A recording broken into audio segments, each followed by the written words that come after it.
So phase two, I started to increase the intensity a little bit, but I was always kept doing my soft tissue stuff. So I would do a pec major release and a subscap release because I found that really freed up the shoulder.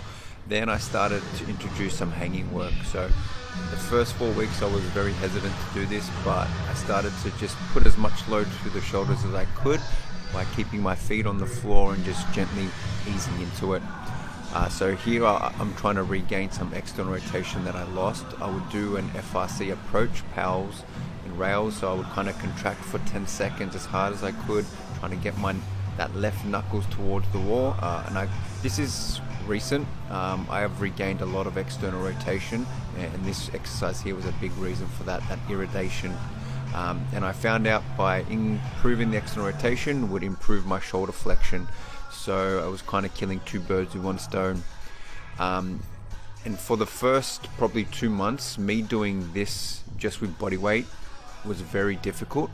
So the lateral raise was fine, but that coming overhead was where that shoulders is pretty much at its weakest point. So I just do this body weight, just focusing on really controlling the movement with my back muscles and taking the pressure off that shoulder.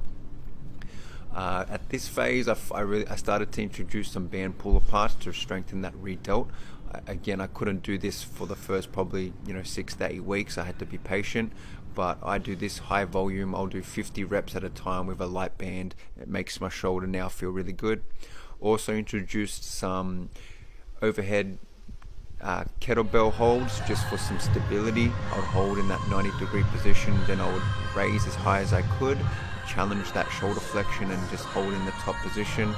And I'd also do this for reps, making sure that my shoulder blade is set and I've got good position, keeping the elbow in, and really just always slow and controlled, and just putting in my shoulder into a position where it felt strong.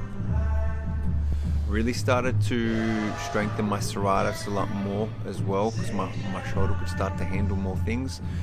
So I did this progression here, which is again teaching that shoulder blade to posterior tilt. That's what the serratus does. Again, I started to do some tornado pressing. This is really good if you can't press overhead. It just builds some strength and tolerance in going overhead, but in a very safe manner. Again, very slow and controlled, really focusing on keeping that elbow in on the way down to challenge the external rotators.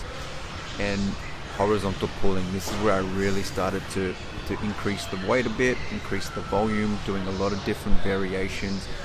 But horizontal pulling is a big reason why I've improved so much over the last couple of months. So I threw some single arm horizontal pulling in, just a different variation.